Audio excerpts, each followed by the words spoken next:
Hey everybody, Marissa here with discoverintuition.com and marissamorris.com. And that's my dad over there, but he's not allowed to talk yet because he wants me to introduce us. But yeah, Yeah, yeah. Under that beard, he has a little tiny zipper that he uses most of his life to yeah, keep himself from putting his foot in his mouth. yeah. It's true. But True. that's the whole thing. Open mouth, insert foot is what I used Yeah. to hear him say almost all the time when I was younger, growing up. And now I Everybody do that all does. the time. I'm always with my foot in my mouth. It's like, oh man. And now we're live, we're given the ability to be in front of thousands of people and just say whatever's on our mind, which is funny. But which is what we're doing. We're a live stream. We don't produce these like with professional producers or anything like that. It's a mom and pop shop. It's a father daughter shop, a daughter pop shop, and we're just doing this like I am a famous I'm a known Hay House author. Hay House had a radio station up until a few years ago, and I was on there. I was one of their number one radio show hosts on Discovering Intuition with Marissa Morris with Hay House, and then Hay House has since sold. I don't even know if they're called Hay House anymore. They probably are, I'm sure, but they're a big, huge publisher, and was well known with them. And then I just kind of dropped off the face of the planet during COVID, like most people did, and we're now back and kind of having dealt with all that stuff from COVID and everything.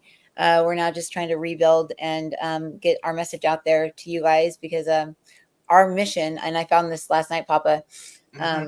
one of the papers he's up, was that our mission was to bring the Christ consciousness to the mass media. It was supposed to be a Christ mass media explosion. And I have like the conversation between me and Patty and Bill and Gail and you, and we were all there. And they were like, yes, let's do it. Bringing Christ to the world. We're going to bring Christ to the world. But they were saying we're going to bring Christ to the world, not through the name of Jesus, but through the name of Christ and forgiveness. And we're going to teach people to not pity, but to have compassion. And they said that like 10 times over and over and over. But we failed our mission, just like everyone's pretty much did. The world went into complete chaos. Everybody was pitying each other, pitying the other race, pitying that person, sticking up for each other online. And they're very adamant in this script that I found. The guys were very adamant about us that our mission was to teach people to stay in their own body and not get into a box, and to use forgiveness and compassion and strength and hope. And those were Jesus's words basically, but they don't ever use the word Jesus in here because we are with a Jewish person, you know, Hmm. and the head Yeah, editorial Bill. director of Hay House, who's they're very into like witchy stuff, and very into like mediums and all that. They're not all about Christianity. But anyways, so yeah, that's what we're here to do, just to live every day. So if you're joining in and watching us, we don't know what we're gonna do. My dad kind of plans a little bit. I don't. If I plan, then I get in the way, and then I just there's no point in me being here. We want the guides. We don't want me. So anyways, I'm going to turn it over to my dad to talk, and then I'm going to channel the guides. I'll tell you who's here actually. Or let me say, I want him to say the prayer. I said a prayer before, but we'll let him say I'll it. say my prayer that I say, that Tawny says at dinner. It's Thank you, perfect. Jesus. Thank you, Jesus, for another day. Thank you for taking care of me and my family. Bless us all in the things that we do and keep us holy, which means sinless. Because in you we trust, and in your name, Jesus, we pray. Amen. Now I can go farther. I can say, It's okay, evolved God. a little bit. What's that? That's evolved a little bit from the thank you, Jesus, for another day. Thank you for taking care of me and my family. Bless me while I sleep tonight and keep me holy. Amen. Yeah, That's what that's it. that's what's in my subconscious mind. That's what I remember you teaching me when I was a little kid. Well, you said it every day on the way to school. You Right. also said, we also would say the Lord's Prayer. Do you remember the Lord's Yeah. Prayer? Yeah. Our Father who art in heaven, hallowed be thy name. And I remember not knowing what debtors were. It was Mm-hmm. because we didn't use trespassers. We used Yeah, I learned debtors as opposed to trespassers. yeah. Presbyterian Church used trespassers. Oh, I didn't know if you were the one that made up debtors, or if you just added that in. No, that was from my Christian Science days when I was a kid. My mom. That's the way we learned it. And different churches have it different ways, and you have to remember that the original Bible, I believe, we're talking about men who are Hebrews, but for some reason, the Bible, the original Bible, original texts of the Bibles were written in Greek. And then they're transferred from Greek to Latin, or from Greek to Hebrew to They Latin spoke to Greek, so English. that's what this is Greek to me. People always say that's Greek to me. That's like literally what the Bible was written in the beginning. Like it was written in In Greek. Greek. In Greek. Yeah, it was in Greek. At least that's what I've come to understand.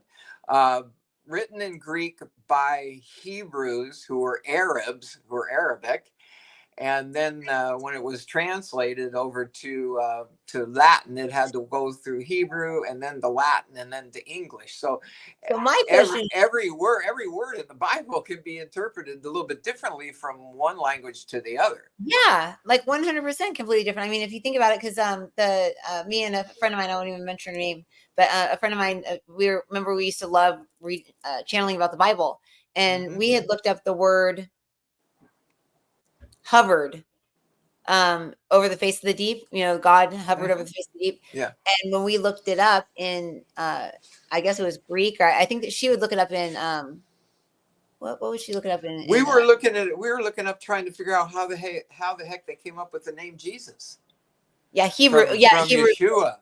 Yes, yes. In Hebrew Bible, the Hebrew language doesn't have a J. They don't have a J, right? No, There's no no, J.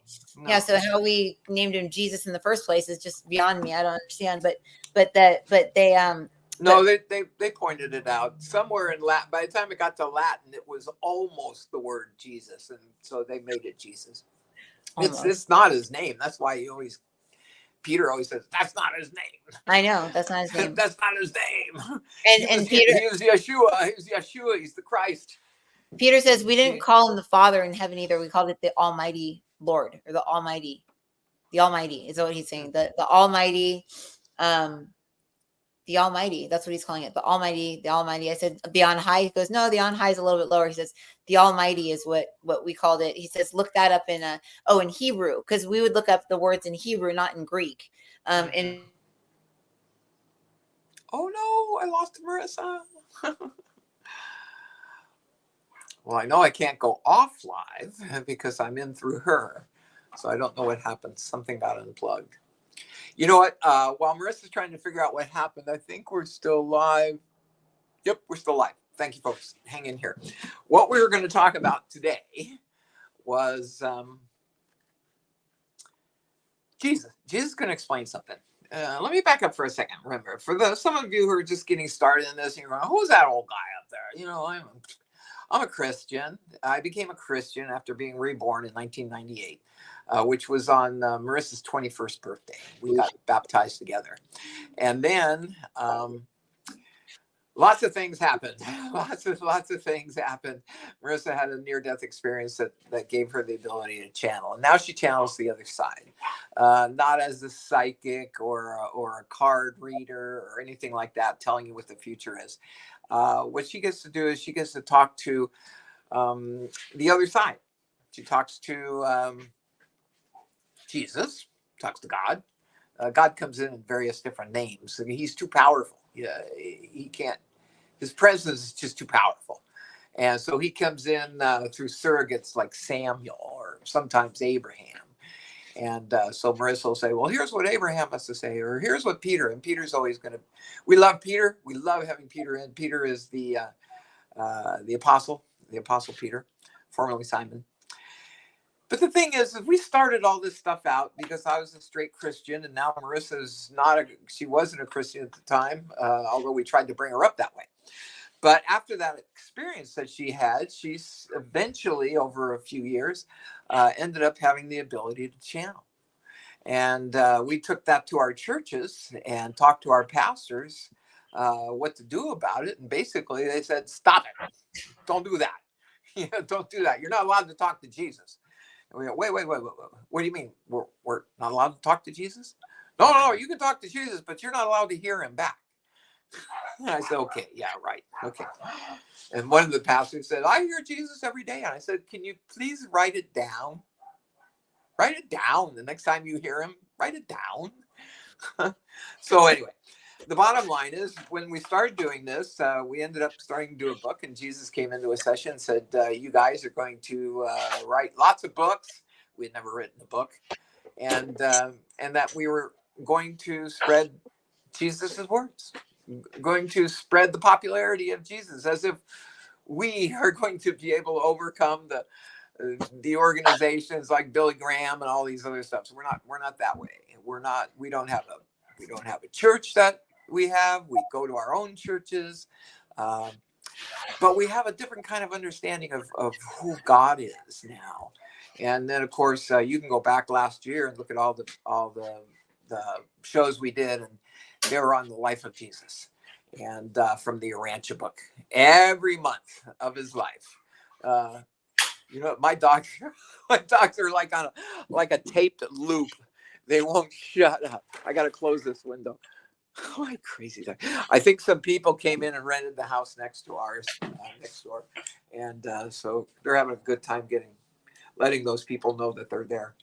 So anyway, the bottom line is what we found was, Christians would read our books, or we'd have try to get our Christians to read the book, and they're going, "Oh no, that's evil! No, no, no, no, no, no, no, no! You can't do that."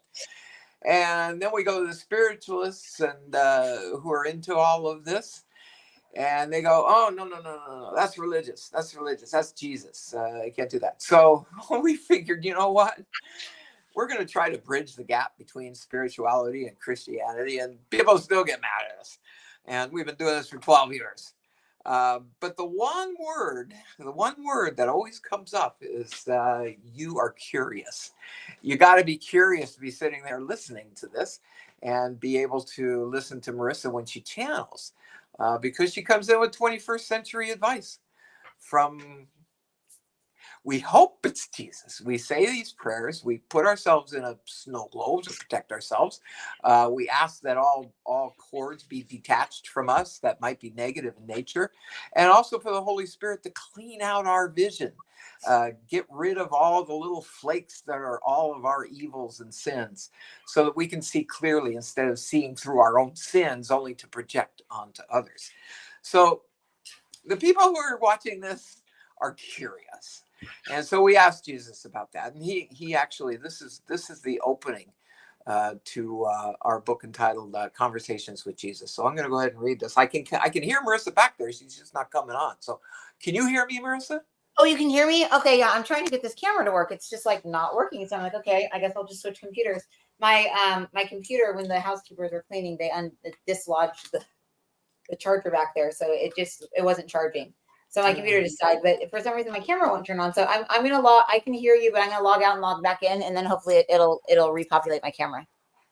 Okay. Well, hopefully it won't knock me off when you try to go back on. If you knock me off, I'm going to have to try to go back on. But if you want to, go ahead. Yeah, you just start reading. I'll just start reading. Marissa will get in here sooner or later, Right, and perfect. Yeah, yeah. at worst, we'll just hear her voice. Hang on a second. Hang on. I'm gonna quiet this for a second so I can yell at my dogs. Where's the microphone? There's the microphone. Hang on, folks. Poppy,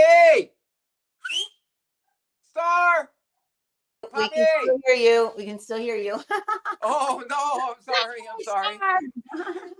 At least Shut you weren't like up! Quit dogs barking. crying out loud. Oh, I thought I turned the mic off. Okay, No. folks, this is curiosity. It's literally the opening for our book, Conversations with Jesus, and this is Jesus. This is Jesus channeled. Jesus says, your curiosity far outreaches beyond the logic. Jesus is not talking about me or Marissa. Yes, he is, but he's talking about you. This is to those who have ears to hear, ears to hear. Your curiosity far outreaches beyond the logic that is carried within each one of your minds. So the curiosity is really what drives you, and this is good. We are proud of you. We are proud of both of you. For some reason, Jesus, he calls himself the Son of Man. He speaks about himself many times in the third person. Um, and then whenever we're doing channeling, and many times sometimes he does, and he does refer to himself as I, but most of the time he says we. So he's talking about everything around Jesus. That would be his I wonder if we're going to Uh, say what we'd like to his say. administration. His administration. You imagine how big Jesus's or Michael's administration must be? How I feel like huge it's it more like is? an AI up there. It's like, I mean, we have artificial intelligence. I mean, I'm sure up there it's more like, however they made artificial intelligence. I don't know how they made it, but like it's got to be like it's intelligence. So it's got to be like really just like everything's probably just like automated, like taken care of. I can't imagine like some dude up there going like, "Oh my God, we've got a prayer on Fifth over there in New York, and we got to get an ambulance over there because they're praying for us, and now we got to get." And I just see this guy running back and forth, like freaking out, like Michael. No, I don't think so. I think that's probably just all like almost like computer generated. Like we're probably just like on like a computer program. That's what it feels like to me, at least. Because I can't imagine actual people over there going like, well, let's get together and meet about Earth today. Well, maybe, I guess. And Peter says, yeah, we do. We do meet about it. Okay. Yeah, Earth is on the schedule today. Let's go blow it up. No, no, no, no. I We're know, not doing right? that. Let's not Let's let them let's go blow let's go it. save the world. Oh, wait a minute. There are Nancy Pelosi's and Adam Schiff's in the world. How are we going to get through them? Oh boy. Okay. Let's see. Let me continue on this, and then you cut in, Marissa, anytime you want to. Okie dokie. Okay. Jesus says, we're proud of both of you. We're proud to say that each of you are doing a very good job in the spiritual development in which you are doing. So know that this book will be something that is written and read by others that are curious. So the undertone of this book will be curiosity. And this is a humble, high vibrational, childlike curiosity. And this is very good. Here's Jesus. And he continues, he says, I, Jesus, lived this life not knowing who I was or where I was going or where I had come from. Think about that. Jesus is saying, I lived this life not knowing who I was or where I was going or where I had come from. Isn't that us? Isn't that us? We go, why? Like we were talking yesterday, I watched a number of documentaries on near-death experiences, and it's just absolutely amazing.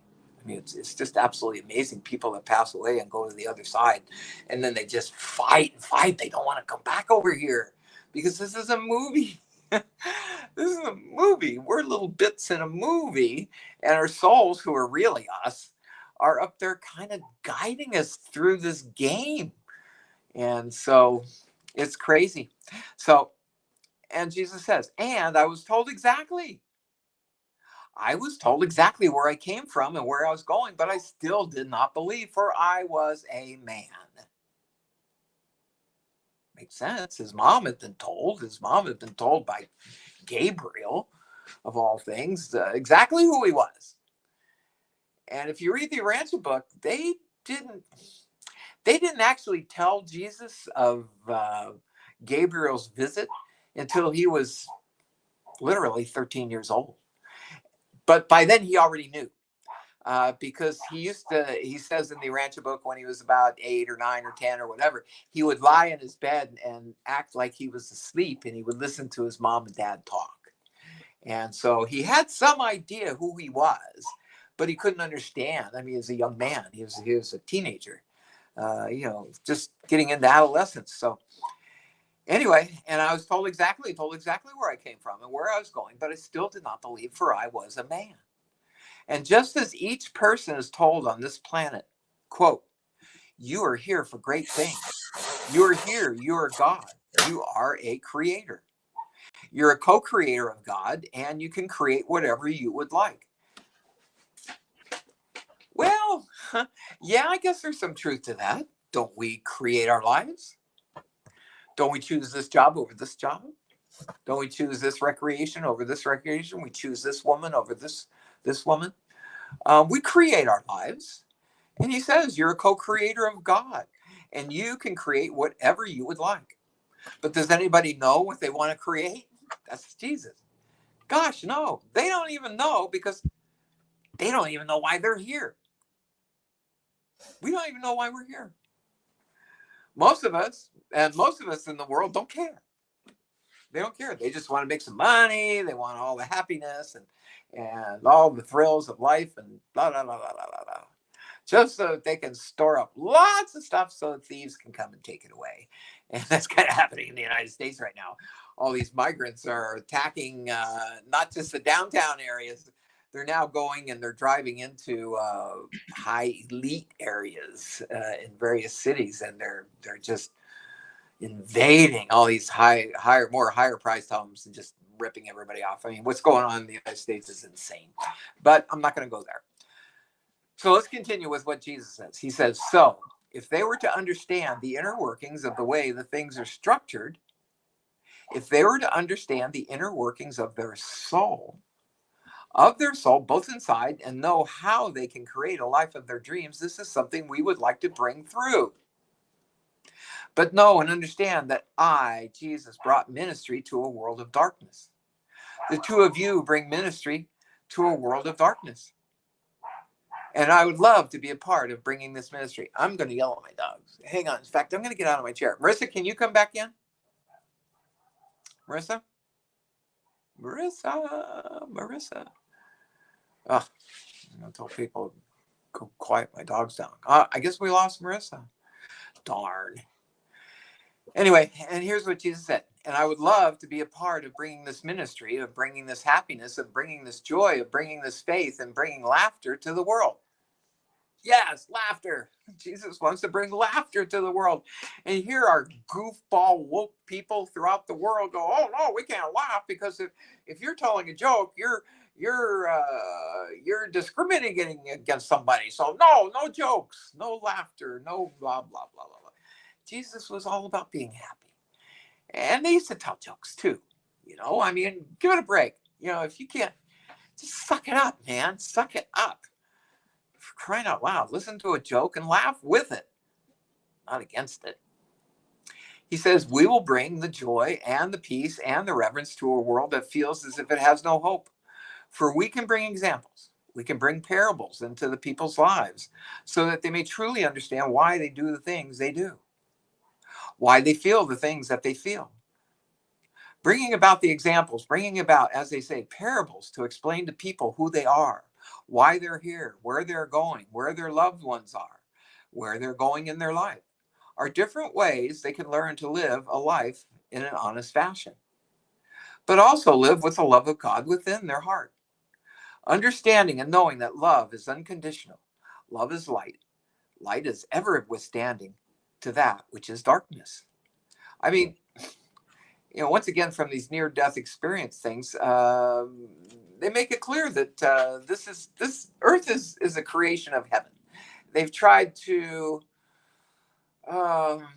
duplicate heaven as much as possible down here, but once somebody passes over to the other side, there's just no comparison because nobody wants to come back. Even if you have a wife and a couple of little kids and you run a church, you still don't want to come back. It's because when you go to the other side, you've gone home. But we're down here for a reason. And every single one of us sat down with our soul, our personality sat down with our soul and Christ and probably our whole team and said, this is what I want to do. This is what I want to learn on this next passage through the third dimension. And so they work out a plan. And everything's set. Everything is set. You're going to go down. You know who your parents are. You've chosen the parents, everything. And now you got this plan. And here you go. Bingo. You become a human being. And then you forget the plan. You got amnesia. You don't remember what the plan is. So we're in this game. And the game is to do the will of the Father so you can win the game. That's what this is all about. This is all about trying to find God and have him inside your life and have him guide your life. And that's what the game is. That's the whole game. So, Marissa, if you're there, I think I hear you, but I was going to get up and turn this over to you and go kick my dogs, but they shut up. So I don't need to do that now. I don't know. I can hear Marissa rustling around, but I don't hear her. So I don't know. I may just take this up and finish it up today. And nope, Can here you she comes. see me? Oh, Yeah, geez. now I can see you. Oh, this Yeah. camera. It's one of those days where it's just like it doesn't want to cooperate. But I think I've got it on now. Good. I plugged into the actual internet, so I don't not on Wi-Fi where it can cut off. Okay. So I was shuffling around, but we're Set good. set the screen so we're back to normal size. We're little skinnies, There we go. All right, There we perfect. go. So have you been able to hear anything that I've been saying? I heard like the very last part, something about, well, last thing I actually consciously heard was you saying the Nancy Pelosi's of the world or something like that. And then something about immigrants. And then you read our curiosity thing. I heard that, but then it cut out and I couldn't talk and I couldn't hear anything like that. But Peter's been here the whole time saying, um, there's a song back in like the 2000s, the roof is on fire, and he's over there singing that song, and I'm going like, what in the world is he talking about? The roof is on fire. I think he was making fun of me because I was running around like crazy. Oh, he was making fun of me because I was like running around like trying to get the thing to work again, and I was like a lunatic throwing everything everywhere. And that's, I think he was making fun of me seeing that. He goes, no, no, no. He says, the roof is on fire. He says, what are you talking about, Peter? Okay, I need to get out of frantic mode and then I'll be able to actually channel. See, if I channel, guys, when I'm in frantic mode, then you can't channel anything when you're you channel just franticness and your own emotions and feelings and stuff. But let me take a deep That's breath. because you're in your own mind and you've not escaped from your own mind. So let I them was talk. out and then it shut down again. And I went, rawr. So anyways, I had to use my brain to get back on this. It's So hot here okay. today. It's 90 degrees here today. It's cold here. I mean, I'm in a tank top today, which is the first time in a long time I've had a tank top on. But it's pretty cold here. It's like 60. It's in the 60s or something like that. You and Tanya are going to turn into ice cubes when you I land. know. I don't know if we're going to be able to bring enough layers of clothing. I have a ton of clothes, and then all these clothes in here. I got a whole bunch of clothes for you. Okay. Well, we're only bringing backpacks. We're not going to take suitcases, so we're not going to bring a I lot have a of whole stuff bunch of with clothes us. for you and for her, so we're prepared. It'll only be for there. Yeah. And I'm So actually going to wear long pants. I'm going to wear long pants. that's a miracle. I can get a picture of that. No, I never wear long pants. I know, ever. But anyway, do you want me to read back over this, or do you want No, I Peter remember that. say I remember something? he said that we were going to reach the curious people, and I think that curiosity, it's curiosity, but I think it's also Well, let me just read this one paragraph that you didn't hear, because I heard the beginning of it, just not the you. very last part. Yeah. Okay. This is Jesus. Jesus says, "I, Jesus, lived this life not knowing who I was or where I was going or I where heard I that had come part, from, and then it cut out. Yeah. and I was told exactly where I came from and where I was going, but I still didn't believe, for I was just a man." And just as each person is told on this planet, you are here for great things. You're here. You are God. You are a creator. You're a co-creator of God, and you can create whatever you would like. But does anybody know what they want to create? Gosh, no. They don't know because they don't know why they are here. That's exactly So what I was going to say. People come because they want to. It's curiosity, but they want to know about themselves. Like the most people that watch me are watching me because they want to know who they are. That's what. That's the curiosity.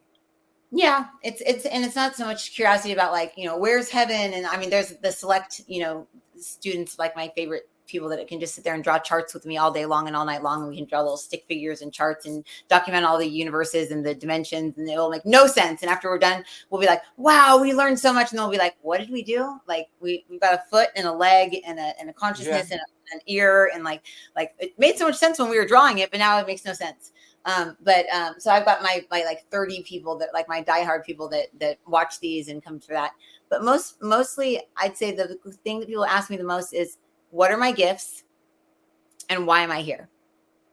That's like, what are my spiritual abilities? Because I know I have them because I used to have them when I was a kid, or I shut them down, or I had this intuition that a plane was going to crash and it did, or just little things. They notice that they have intuitions about things, and then they're like, whoa, what's this all about? And then they see the word intuition, and they're like, oh, ooh, intuition, what's that? And they see intuition development. So they are always asking me what their gifts are and why they're here, what their purpose is. And what Peter's saying the interesting thing about the world right now, he says, is that our purpose was to embody man or woman, for all you PC want to make it fair, woman or man, embody man or woman so that we could come to a greater understanding in who God was in our everyday lives.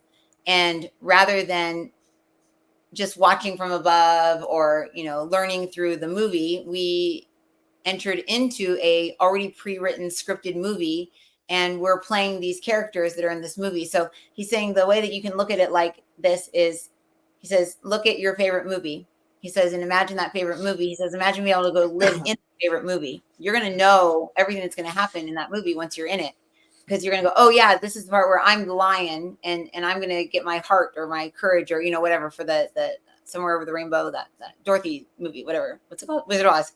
So Wizard of Oz, you know, like there's the different characters. So imagine knowing that movie inside and out, then going to live in it, and the second you get in there, you actually think you're the lion, or you actually think you're the Tin Man, or you actually think you're Toto, or you actually think you're Dorothy, and you have no idea that there's going to be a hurricane or a tornado that's going to sweep you away, and even though you're Dorothy and you watched the movie a zillion times. So Peter says that's what it's like for us over here, because we watched the movie a million times.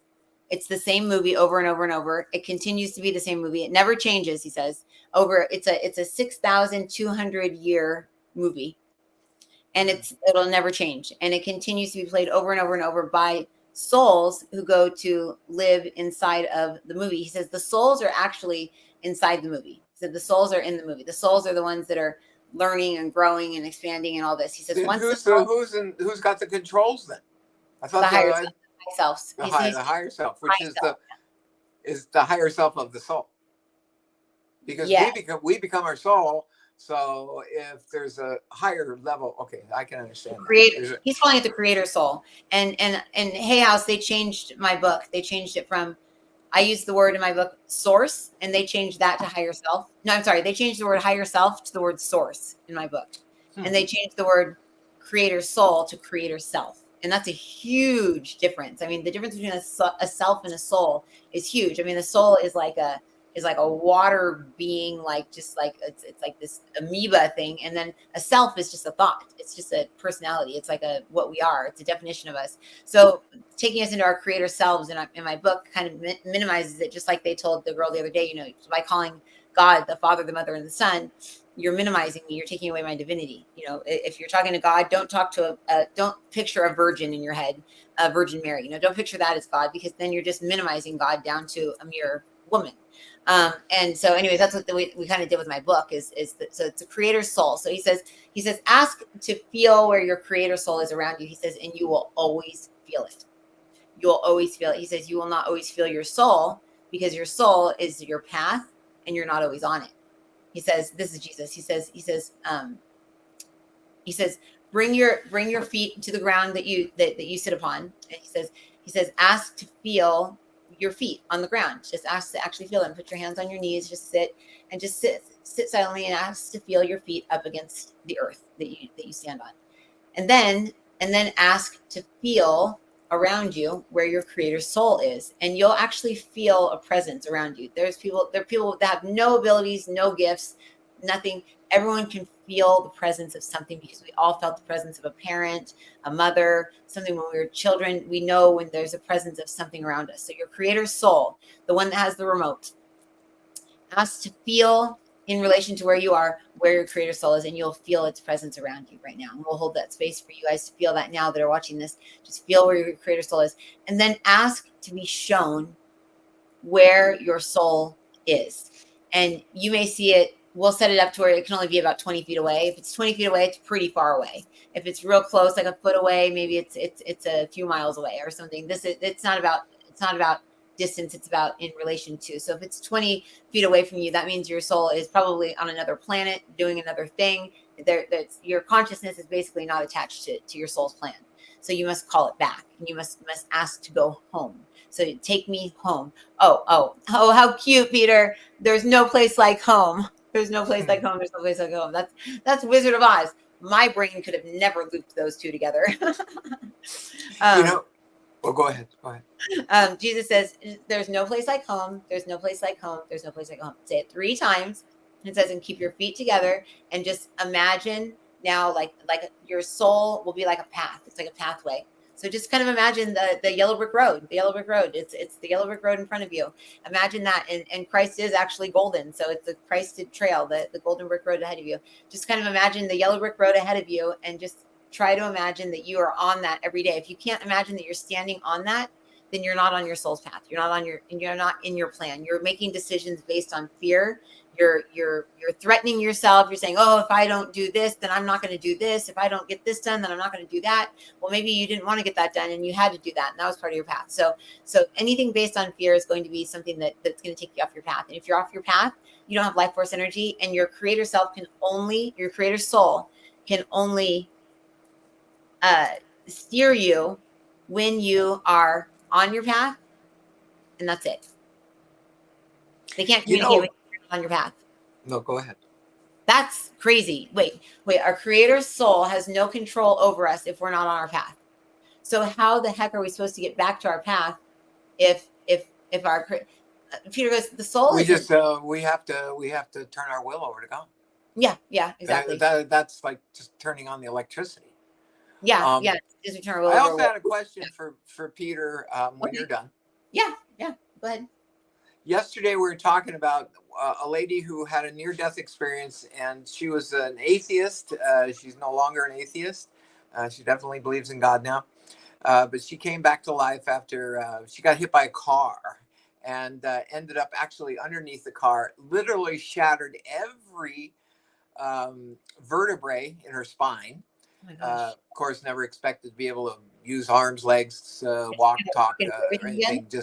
And she healed. She can walk. She can do all kinds of things. It's just absolutely amazing. But one of the things that she said was that she was shown, and you might remember this from yesterday. She was shown this. She was up on like a ledge of a mountain, and she was looking down. She was looking down into a prairie, an open area between the mountains, and very green, very beautiful, whatever. And right in the middle of it was a billboard. So what is a billboard in the middle of this beauty? What's that doing there? So without walking, she instantly transported herself to be right down there by that billboard. And what it was her life chart. It had, okay, when you made a decision to go, not in every decision in your life, but momentous decisions in your life. When you make a momentous decision in your life, you're going to go in that direction. But the decision you didn't take now goes off in a different direction, in another dimension, in another reality or whatever. And then I think from there, I think you can still spin off even more and more and more to the point where we may have like thousands of mirrored lives. And then we end up at the same spot. All of them end up dying, which is you. But I'm asking Peter, if that is true, that we get to see how our life would have been if we'd have gone this way instead of this way, whatever. Yeah, I got the feedback. Then Peter, is our soul, are those just games, those other ones, are they actually real, feel the skin, everything? Are we robots in the other one? And if we're not robots in the other diverted lives, is our soul still with us in every single one of those lives? Yes. He's saying no, yes, no, yes. Okay, so he says, can't remember. He says, he says in a quantum reality, so he's getting all. This is John just came in. John just came in. John the Apostle, Revelation. Yeah, John. And I did not know that John and what's his name were brothers. John and James, but James the Apostle. But James the Apostle did not write a book in the Bible, but he did have a brother, John Zebedee. John Zebedee's brother was James Zebedee. Okay, let me let the dog in. They're barking. Hey guys, come on. You be our doggies. Dogs. What would we do without dogs?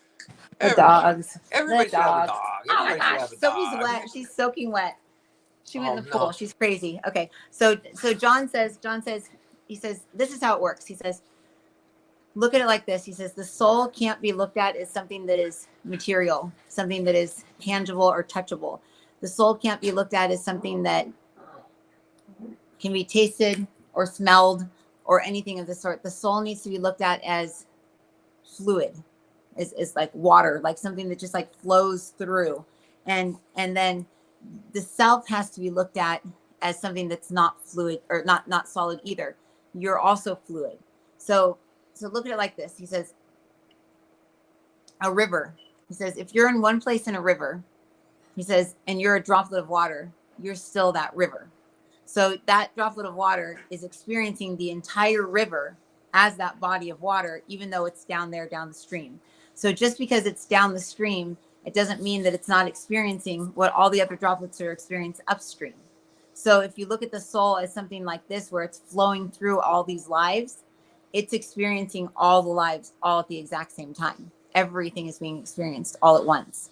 The consciousness is the thing that can remove itself from that water. The consciousness can remove itself from that path or from that trail and completely distort its river or reality and end up over on a little paddle boat going in circles in in a pool of lava, burning up, and it'll be, oh, this is a nice little river over here that I'm on. The consciousness is completely out of it. It doesn't know what it's doing, doesn't know where it's going. So the consciousness is the thing that needs to make the decision to be with the soul. The soul is everywhere, all at the same time, experiencing everything. The soul is God. It's the Father. It's everything. It's absolutely everything. So in answer to your question, yes, the soul is everywhere, but you are not everywhere.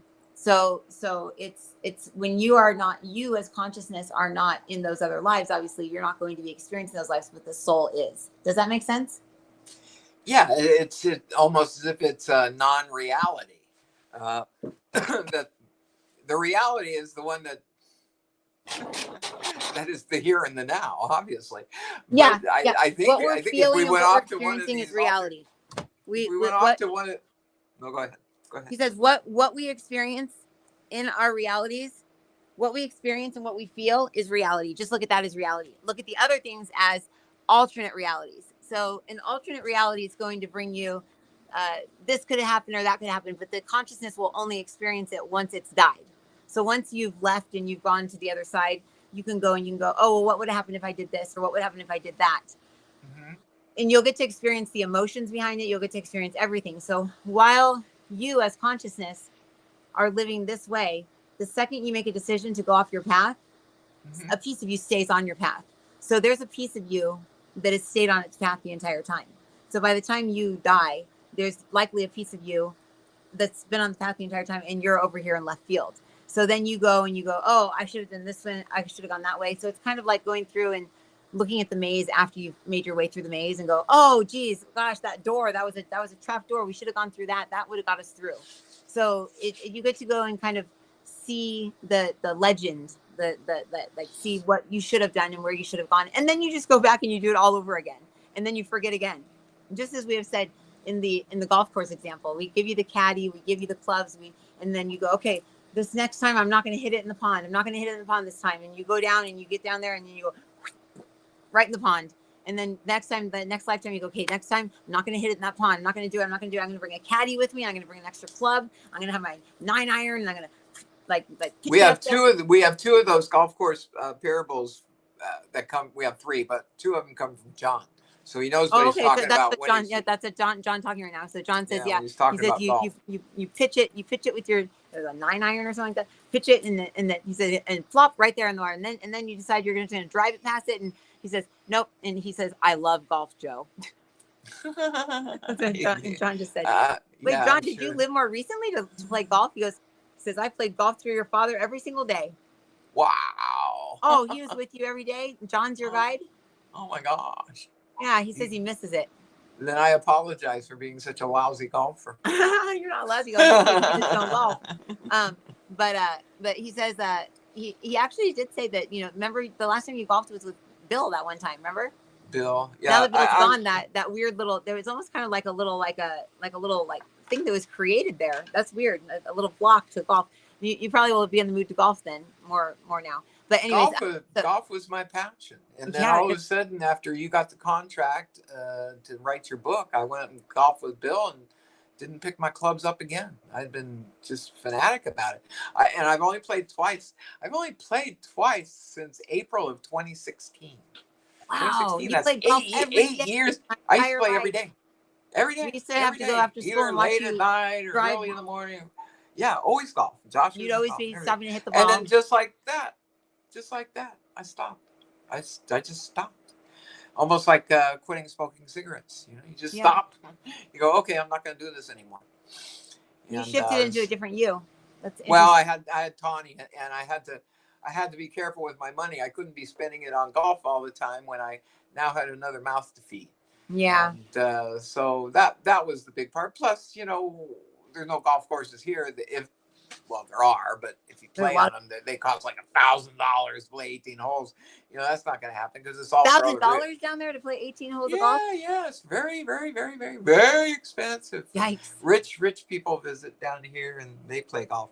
That's some very expensive golf. The non rich people come down here to enjoy the beach and the sunshine and the warmth and the culture. But golfers are golfers. They don't care. You know, they're just going to travel around the world and play golf wherever they want to. And I probably would have done that. You know, never know. You never know what would have happened in my life if Drew and I wouldn't have got together. I would have continued golfing. I'm sure that's what would have happened.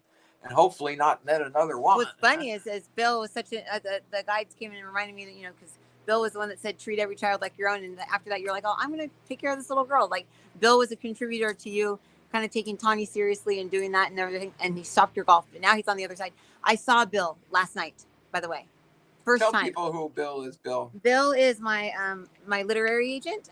My dad golfed twice one day. He heard go to Encinitas Ranch golf course, so he went and he golfed, and he got thrown in with a with two people, and that was Bill and his son, and they're two people that were going to golf with them didn't show up, so my dad got thrown in with them, and he said he was a literary agent. My dad was like, oh, you should talk to my daughter and this and that when we've written these books and blah blah blah, and Bill was like, yeah, whatever.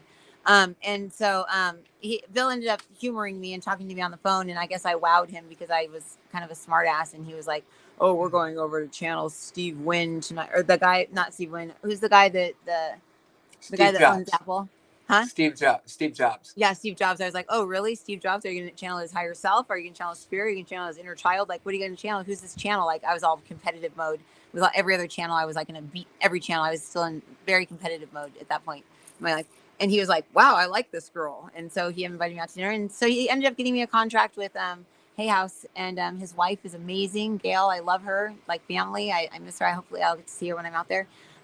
But he passed in December, and he was just a huge force in our life because we wrote all these books. I would sit with my dad and I would write the Answer 7 Speaks books, and then I'd go right over to Bill and Gail's house either the next day or even the same day, and we'd channel the exact same information,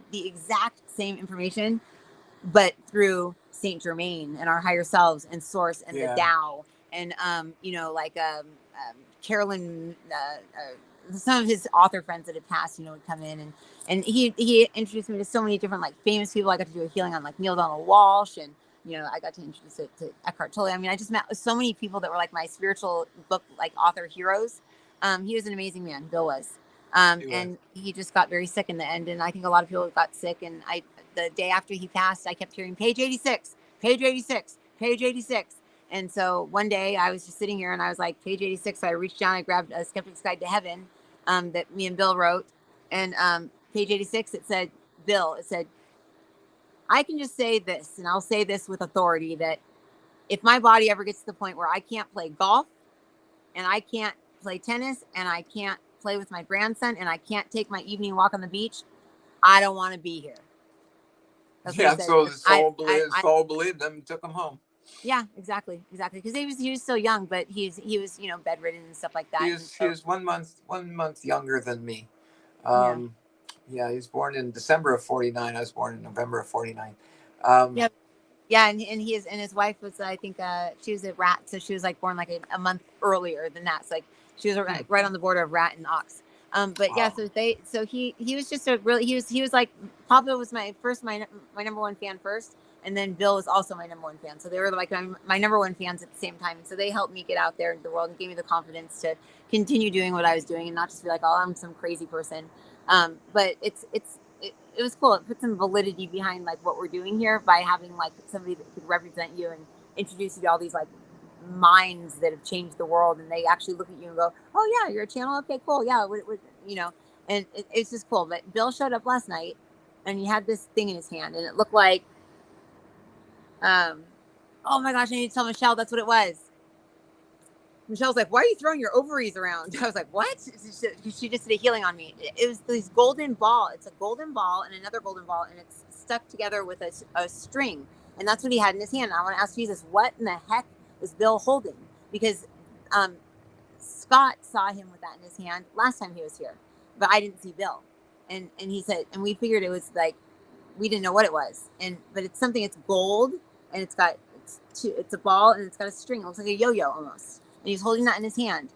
So can I ask you, Jesus, what that was that I was seeing in Bill's? He says, it was the consciousness when you can see one holding their consciousness within their own hand, they have taken on their God responsibilities. So he has taken on his creator soul responsibilities. He's graduated, so to speak, from the university. Oh, I'm going to cry.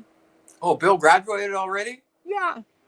Yeah, a day here on earth could be literally years in heaven, folks. Things. But he felt like he was stuck in a rock he said it feels like, he said he was, and it had only been 40 days since he passed, and he said that it felt like it was 20,000 years inside of a rock. Yeah. Because he wasn't connected to Christ, and then he asked for Christ's help. And okay, so he says, wow. He says, don't call him Christ. He says, it's Christos. Okay, Bill, he's getting a little crazy. It's Christos, he says. He's like, he's That's Greek. That's Greek. Okay. He says, it's Christos. That's what it is. It's Christos. Okay, Bill, I got it. He goes, no, you got to know it. He says, if you say it wrong, then you're tuning into the wrong thing. He says, well, this is something that we know, Marissa. Oh my gosh, I can hear him. He says, Christos is the consciousness that contains everybody. He says, but when we graduate, we're not Christos anymore. We hold it in our hand. He says, that's what we hold in our hand. He says, so that it's like the Christ consciousness is in his hand, and he has taken on his own form of himself. But he says, I can stay looking like this. He says, that's pretty good looking. Bill? Yeah, he's like, he was good looking? Yeah. Sorry, Bill. Sorry to pop your balloon. Yeah. I'm surprised you even got Gail. Anyway, Marissa. When Gail met him, he had bottle cap, thick glasses, and she had got him surgery so he wouldn't have those thick glasses to make him look better. But he says he was brains and beauty all in one. He says, you know that, Joe. We all know that. He's funny. He says the consciousness that's carried in our hand. He says that our God self, he says, isn't activated until we go into it. He says, so when you're living on the planet, he says, the only thing that you have that's going to get you there is Christ. That's the only thing. He says, because it's like your God self isn't activated yet. It's just like there's thing hanging off its finger, and that's the Christ consciousness there. And that's the only thing that we have to go off of. So we can't get back to, while we're on this planet, we can't get back into our God self until we go through that Christ consciousness and become Christos, he says. But he says there's a long drawn out process to it. He says most of it was right in our books. He says 95% of it was right in the books. He says, but we're missing about like 90% of it. He says 90% of what we did is right. He says, but like 90% of the rest of the process is not there. He says, but there was no way for us to understand it. He says, but this is my advice to everyone. He says, don't write about it, live it. He says, don't talk about it, do it. He says, the experiences that you have are like currency over here. He says that you have an experience and you go, hey, you want to see this experience? And people, they like trade experiences. Oh, I want to see that experience. I want to experience that. He says if he would have had more experiences and known less people and name dropped less people, oh, I know this person. He says, but the experiences are what people care about over there on that side.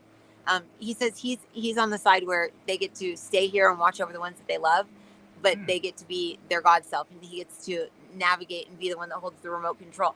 He gets to hold the remote control over any incarnations that he has down here. Would then mean that he's going to come right back. He is talking to you from.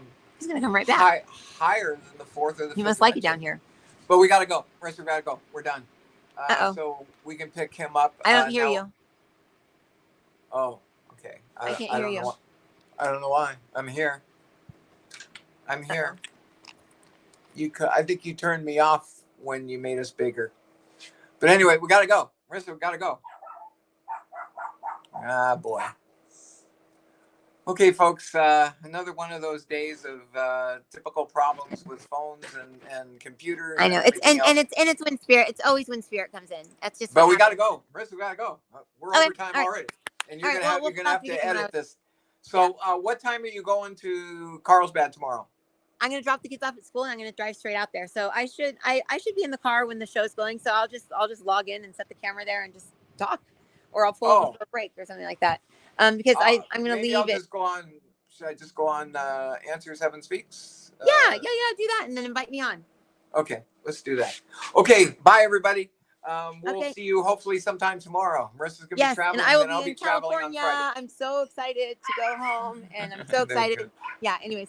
Okay. Bye. All right. Bye, everybody. See you Bye tomorrow. everybody. Bye. Stubbornintuition.com. Okay. Bye. Bye, Marissa. I'll talk to you tomorrow. Be safe. Drive carefully.